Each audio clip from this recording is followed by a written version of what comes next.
Hey everyone, as we are socially distancing ourselves, I thought it might be a good idea to dive into Zoom's history, find out why it's so popular, and also try to uncover why their Android Play Store ratings took a hit. As you probably already know by now, Zoom is a popular remote conferencing software company based out of California. Prior to starting Zoom, Eric Yuan was an engineering leader at Cisco, and as the story goes, he tried to persuade Cisco's leadership to rebuild Webex from the ground up. After failing to get the required approval, he left the company to start up his own venture along with 35 of Webex's engineers. Actually, this is a story of three companies and their trajectory over the past decade. You see, Zoom was founded by Eric Yuan in 2011. Around the same time, Microsoft acquired Skype for $8.5 billion, and Cisco Webex was sitting pretty, being the leader in web conferencing suite of tools and teleconference systems. Since then, Zoom has gone IPO 1 year to this day and quadrupled in value, while Skype, according to a few reports, is likely to be retired from Microsoft's business online suite in 2021.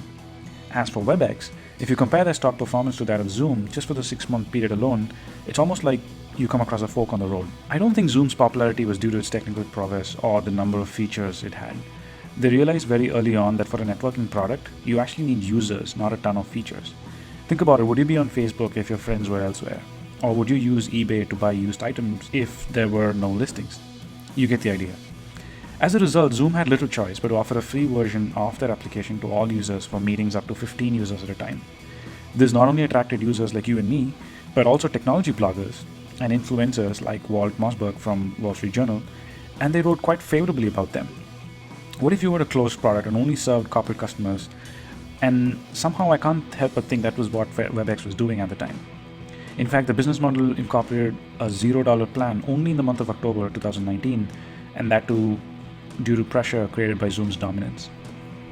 Further, back in 2013, Zoom charged 99 cents for education customers with 100 or more hosts, and was a clear strategy to attract the younger demographics.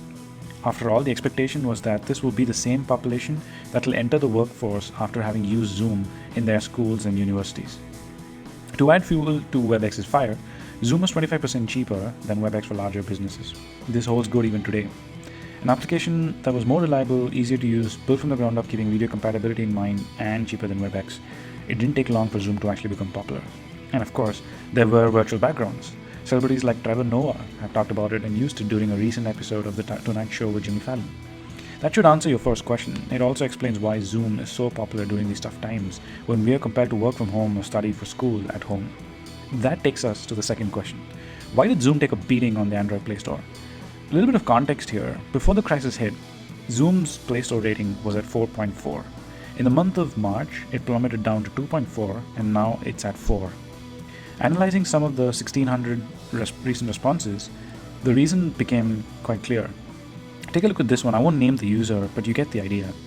You've got to give it to Google during this time. They've identified ratings such as these and deleted them, bringing the app's rating back to 4. Students who were compelled to use Zoom for their academics were likely inspired by their Chinese counterparts in bringing down an application called DingTalk, a Zoom-like video conferencing tool in China that schools prescribe for distributing class work online.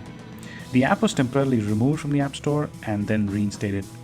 So while Cisco claims to be the current leader, Zoom is definitely on the hunt for their market share. Given the current situation with the virus outbreak, it is hard to neglect the newest stock of the town when it comes to virtual meetings. And so, while Cisco has dedicated a page on their website highlighting why they're better than Zoom, Zoom's soaring popularity indicates otherwise.